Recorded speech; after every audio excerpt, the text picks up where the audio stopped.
Welcome.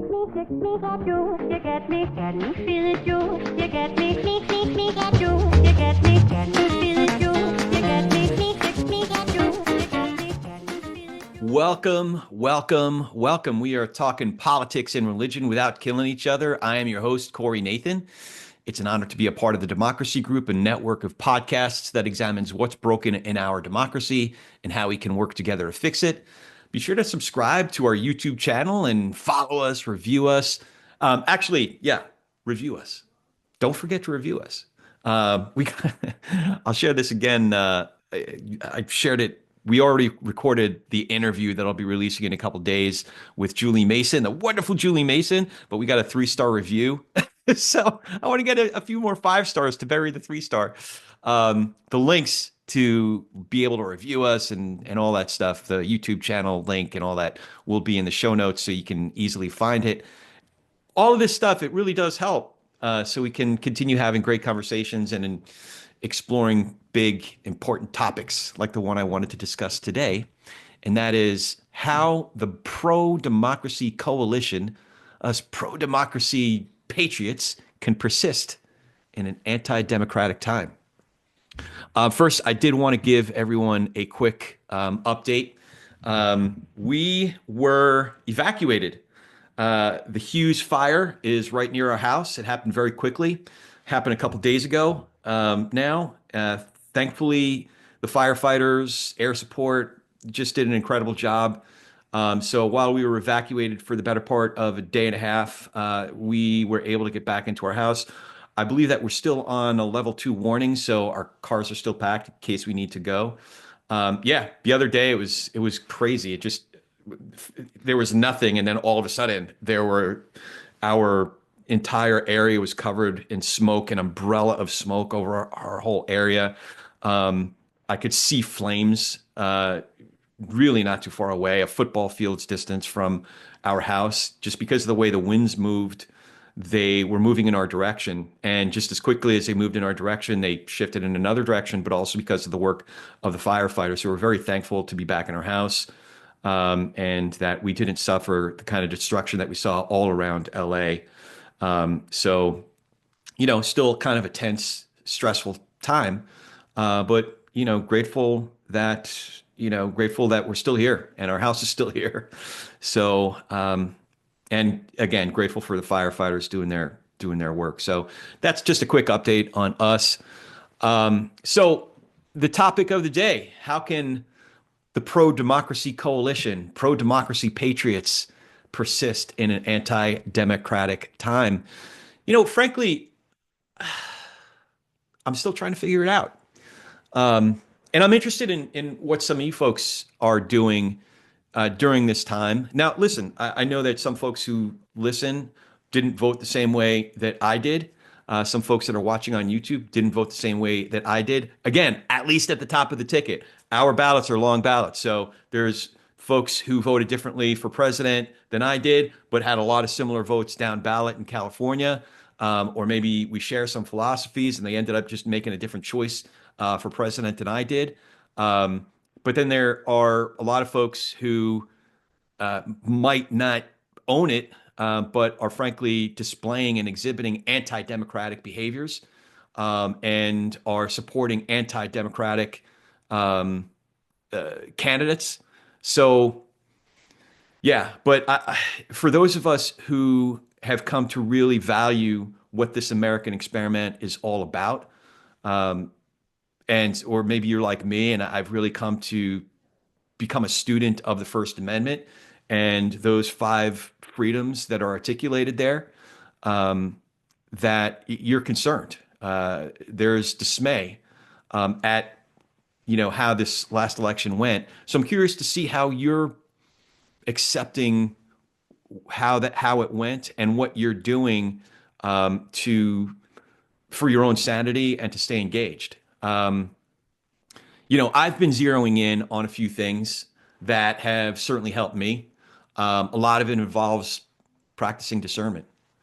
Yeah, just practicing discernment. And that's filtering out the junk from the substance, the crap from the quality, in terms of what I'm reading and watching, who I'm engaging with, and what I'm allowing to occupy my mind. So, for those of us who believe in democracy, who believe in this American experiment, who believe that even as we as a country have taken steps back at times, sometimes major steps back, that we could stay clear-eyed in a time like the one that we're in right now. That even as chaos and divisiveness and a celebration of anti-morality seem to have won for now, we can look at a day like this last Monday, January 20th, and reflect on what deserves our attention, what deserves our reverence, even. And for me, it just wasn't the reality television episode playing out in Washington. All the clownish characters that were doing the dance that they do. For me, January 20th was the observance of MLK Day. That's first and foremost. I also happened to catch the Knicks game, which was nice. Part of the college football national championship game. Much better ways to relax on a holiday weekend than to give any of my attention to the other event that took place that day. But as I reflected on Dr. King's legacy on Monday, that piece of wisdom that a lot of us have come to know so well, that's been repeated in many great speeches, is the arc of the moral universe is long, but it bends toward justice. It bends toward justice. So, what does that mean? I I happen to be, as a lot of folks know, I happen to have been raised in an observant Jewish home, observant Jewish family. I also became a Christian about now almost 25 years ago. So for me, I believe in the authority of the Bible. It means a lot to me. And I'm not going to start preaching the gospel here, start evangelizing, but for folks who aren't religious or aren't Christian, just, from a ancient literature standpoint, I'll just share that what the story of the Bible is, and the context that I think Dr. King was drawing upon when he crafted those words. The arc of the moral universe is long, but it bends toward justice. The Bible is a collection of books, right? From Genesis to Revelation. Or the Hebrew Bible, obviously, is Torah and wisdom literature and poetry, but it's a collection of books. And if you look at the story as a whole, it starts with a creator God creating the heavens and the earth. But then very early on, chapter 3, in fact, something went haywire. And then the rest of the story, for dozens and dozens of books and chapters, the story is about how this creator God is redeeming his creation, in particular through a people that he was forming, the people of Israel, and then redefining, if you take it from the Hebrew Bible into New Testament, redefining it around Jesus, Yeshua ben Yosef, right? So it's this arc. It's bending toward justice. It's bending toward redeeming the equanimity of his creation, if you will, of God's creation. A Jewish concept is what we've referred to a few times on this show. Rabbi Sharon Brous, when she was on here just recently, talked about tikkun olam, healing the world. All of us that are committed to making the world a better place, hopefully that doesn't sound. I don't care if it sounds cliche, frankly, but I am driven toward making the world a better place. So that's what tikkun olam is recognizing the ills of the world and taking part in trying to make it better. So to me, that's what I think of when I think of Dr. King's words, the arc of the moral universe is long, but it bends toward justice. So at the end of the day, what can we do? What can those of us who are part of the pro-democracy coalition, who are pro-democracy patriots, what can we do to persist when some of what we see happening seems to be bending the other way, bending towards the celebration of not truth, of anti-truth, anti-morals. That's how many of us see it. What can we do? What do we need to do? How can we do this? Like I said, it takes practicing discernment. That's how I'm doing it. Now, discernment in terms of what? Discernment in terms of what we're watching, what we're reading. So for me, I would tune into Fox News, I would tune into MSNBC, I would tune into certain podcasts like Bongino's and others. Um, and I decided, I don't need to do that. Since election day, I've turned off a lot of that stuff. I felt that it was part of my job to stay informed and stay plugged into some of that. But at the end of the day, if I could write their opening monologue for them before I even listen to a word, there's really no need for me to tune in. Does that make sense? If I already know, based on the day's headlines, how a certain person is going to view these events, the prism through which they're going to view these events, and I could basically write their script for them. You take a Mark Levin and know that, okay, I have to mix in the word they and them with the implication that the they and them are the enemy at least 126 times every 5 minutes, then there's no need for me to listen to a Mark Levin, right? There's no need for me to listen to a Bongino who does much of the same thing. For to the same effect, I would watch Morning Joe, and I'm not gonna try to make it a false equivalency here, but there's no need if I can write their script for them, if I already know the slant that they're going to take on any given story, there's no need for me to tune into it. It's either going to just make me angry about stuff, sometimes stories that I really don't care about, but I'm all of a sudden angry for whatever reason. I've been listening to them enough. Now I'm excited about whatever they're excited about, in all the wrong ways. I just don't need to listen to it. What I'm trying to do in terms of practicing discernment, in terms of my news consumption, is is this outlet or this individual journalist, are they committed to solid journalistic principles? Are they committed to doing good reporting, to checking their sources, to getting extra sources? Are they committed to, when they get errors, to correct their errors and report their errors? Are they are they committed to doing the work of good journalism? And we'll talk about more about what those principles are in coming episodes. Like I said, I have this one coming out, my conversation, fun conversation with Julie Mason. Um, but some individual journalists and journalistic outlets are worth checking out. Um, and some frankly get a bad rap, like on Blue Sky. Some podcasters like Ben Shapiro or Joe Rogan, they get a bad rap, but they're still worth checking out. Know your own limitations, and maybe they're not your cup of tea, and that's fine. But I'm not going to put a Ben Shapiro and a Joe Rogan in the same boat as a Bongino and a Levin. I don't think, I think Rogan, for example, really does a lot of homework to do great interviews. You could really strongly disagree with some of the conclusions that he's made and maybe think that he's a conspiracy theorist or has some wacky ideas about certain important things. But I found a lot of his conversations in long form, and the way that he conducts interviews to be really edifying at times. And then I can make my own judgment about, oh, this is hackery. The conclusions they're arriving at isn't real. It's junk science. So I can make that conclusion, but I could also admire the long form interviews that he does with any number of people at the highest level of their respective field.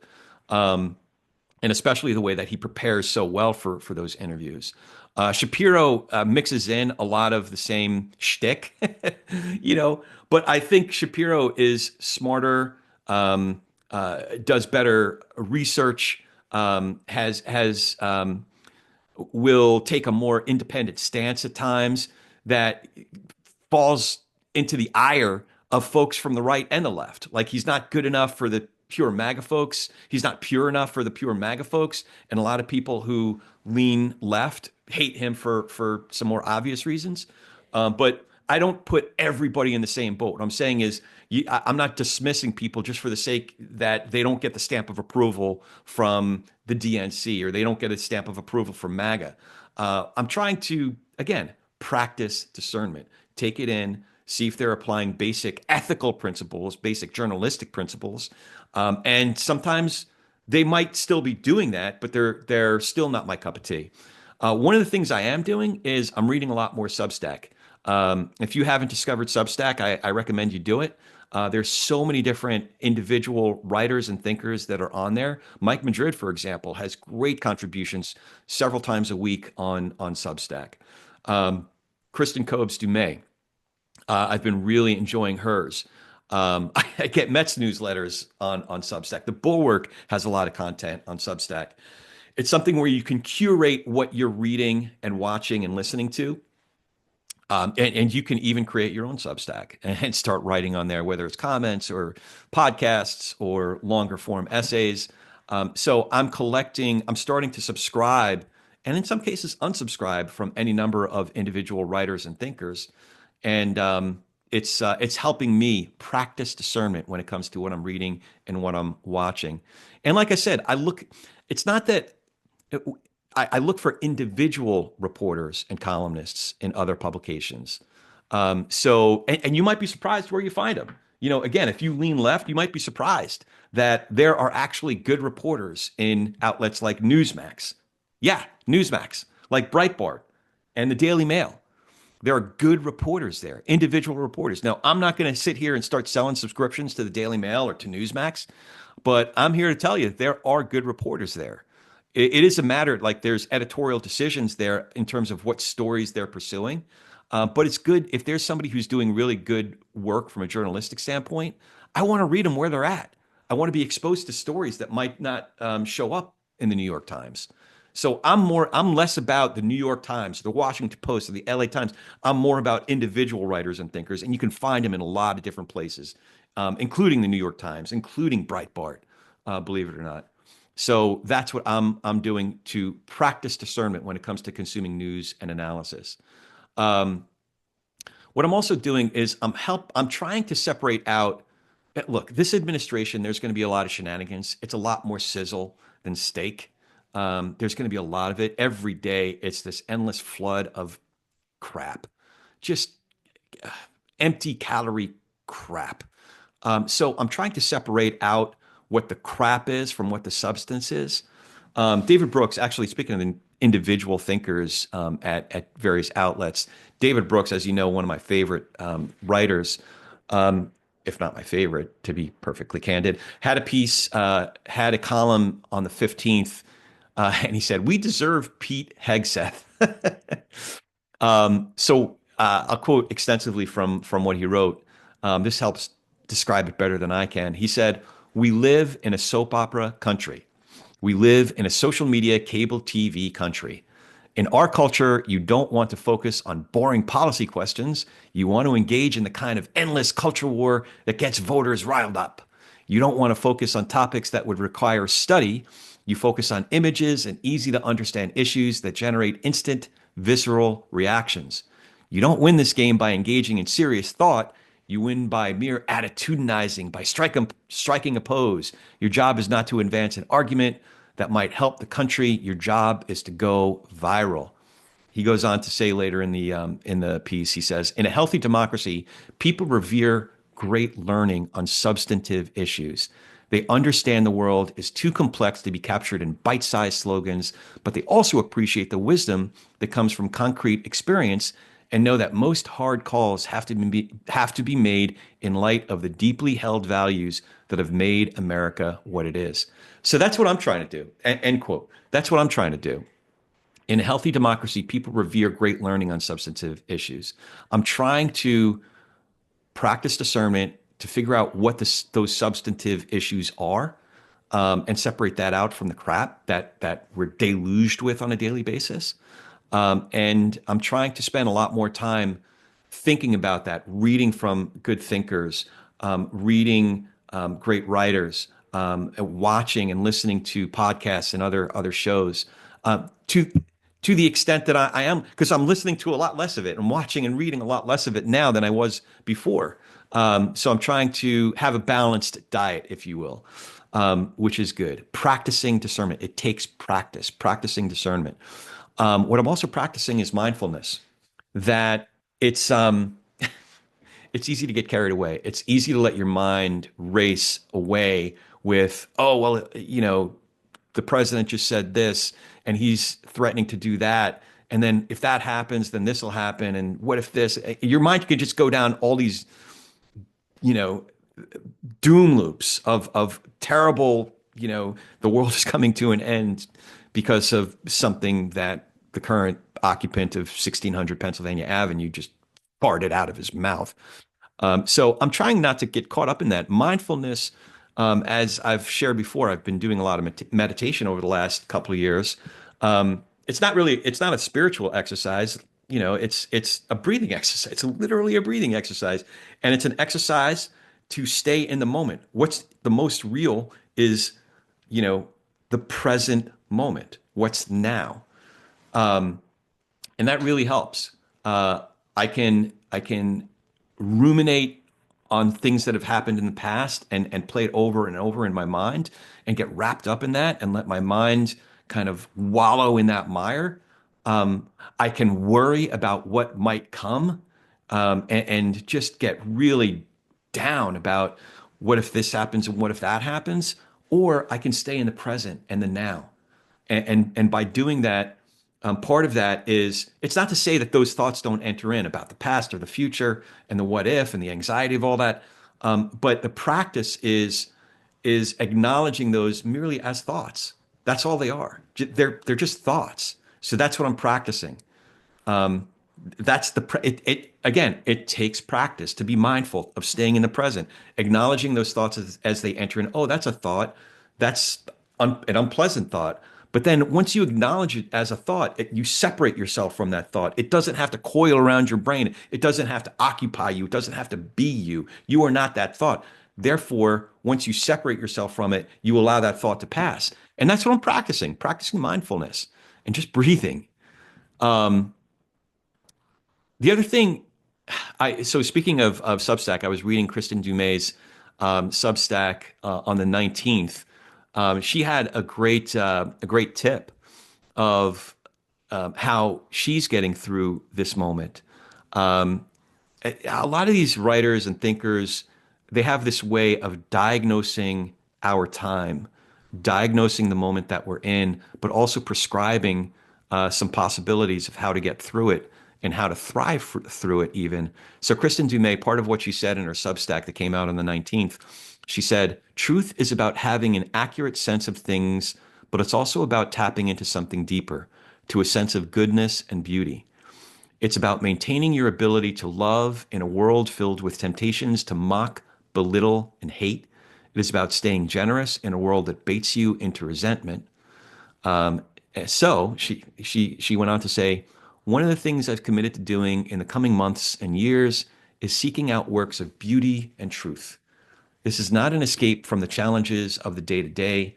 Rather, it's providing strength and spiritual grounding for each day that comes. So I'll take Professor du Mez's exhortation. I'll take her encouragement. I'll take that tip, and I might go visit LACMA or something, and really take in some art. I might go to the Baked Potato Jazz Club down in Studio City near me, taking in beauty, or I might just behold the beauty of my lovely bride. So there's lots of ways to exercise what Professor du Mez was saying. But that's a good word right there. Here's the other thing. I alluded to it a few minutes ago. I'm also discerning in terms of who I speak with and nurture relationships with. Now, here's the thing. I wouldn't. I'm very hesitant to give up on people. I just do not want to give up on people, especially just over the reason of how they voted. You know, if they voted differently than I did, if for no other reason, then a lot of times they only voted at the top of the ticket, and we turn that into the entire universe. That isn't the entire universe. There's city council members, there's propositions, there's state legislators, there's all kinds of stuff. There's sheriff's department, judges, there's all kinds of stuff we're voting on, and we get all wrapped up on it and make our entire universe about what's at the top of the ticket. So if for no other reason, I am not giving up on people just because they came to the I was going to say, came to the wrong conclusion. Well, if you disagree with me, it must be wrong. No, I'm just kidding. Sort of. But I'm not going to give up on friends just because they voted differently than I did on that one line. Um, that said, some of those folks might have to be kept at a distance for my own sanity. It takes a lot for me to unfriend someone, and I think I shared this not too long ago, but I finally did it with one person. I just had to be sensitive to my own limitations there. That there is a line somewhere. I haven't defined exactly where that is, and I'm going to keep it kind of loose because I don't want to have a hard and fast rule when it comes to something as important as this.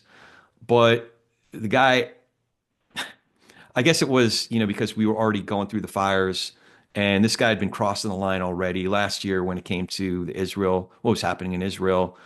But then just recently, the day the fires broke out in Pacific Palisades and Altadena, this dude who's lived in Jersey his whole life all of a sudden became an expert in California fire policy and was just throwing pejoratives left and right, and that was before the fire hit us. But it was just that day. And the hatefulness that was coming out of this dude's pie hole, it was just like, dude, shut up already. Just enough, and he wasn't someone that was open to having any sort of conversation, which is really too bad because as recently as 6 months ago, we had a nice time, visiting with old pals from my hometown. Um, but it was just too much. And every time one of his posts came onto my feed with, I guess Facebook knows maybe it's part of their algorithm. Oh, this will really piss somebody off because they want engagement. And it triggers anger and other emotions that keep you hyper engaged. But I decided, you know what? I just that I need to take Facebook's algorithm in my own hands, and at least in this case, unfriend him so I'm not getting these posts. It's not healthy for me. So in that instance, I decided, you know what? To the extent that I can, because I'm not, to the extent that I can, I'm gonna love this dude, but I'm going to have to love him from far away. I'm going to have to love him from a safe distance because it's not good for me. My engagement with him clearly wasn't good for him. It wasn't getting anywhere. So, yeah, like I said, I don't want to give up on friends just because they have different opinions and positions than I do. But sometimes somebody crosses a line and I have to determine, okay, yeah, I'm going to keep you at a distance. We're not going to be talking for the time being. Maybe you could circle back around to it, and in one instance, just recently, I did. It was a guy that we had very very deep differences over what was happening in Israel, and we did ultimately. It took some time. It took the better part of a year, but we did ultimately circle back around. We've had some really nice conversations since, and we've come to understand each other better. But there are certain people that, you know what, dude, we're not talking right now. I'm not giving my time to you. The last thing I'll say is, in terms of discernment, is where is my civic participation? Where's the focus of my civic participation? And I found in this last cycle, I spent a lot less time at the presidential level having conversations about the presidential level. Yeah, I'll get into those conversations, and we had various episodes about it because that's something that around this country and where all of our listeners and our growing audience, which I'm really excited about, all around the country. So that's something we all have in common. But in terms of my where the campaigns that I'm getting involved in, and meetings that I'm going to, it's local and state level. I got really involved in some local and state level politics and got to know the candidates and got to know our representatives, got to know our local issues. And it's interesting because those are the ones that actually affect our day-to-day life a lot more than some of the issues that were being debated at presidential debates, right? So those are just a few things. A lot of this, again, a lot of this comes down to practicing discernment, exercising judgment when it comes to what I'm spending time reading and watching, practicing the ability not to get too wrapped up in a lot of stuff that really doesn't matter. And certainly not going down, like I said, those various doom loops of what if this happens, then that might happen, but to stay in the present for my own sanity. And also to really invest in relationships that matter. Not saying to only cultivate relationships strictly with people who agree with me on everything, but having a diverse group of friends and acquaintances while also figuring out what your own line is, where it's just not healthy for you to give certain folks your time and energy. Yeah, like I said, you could still love them, but sometimes you just got to love them from a safe distance. So those are just a few of the ways that me, as a pro-democracy patriot, that's how I am persisting through some anti-democratic times. And I'll leave it there. So, as always, if you dig what we're doing here, remember to follow this show, write that review, and now you can watch us on YouTube and support us on Patreon, youtube.com/politics and religion, patreon.com/politics and religion. Excuse me, I should say youtube.com/at politics. Remember that at politics and religion on YouTube. Anyway, we have the links in the show notes. Your support really does make a difference. So thank you for all of it. Now go talk some politics and religion with gentleness and respect, and have a great week.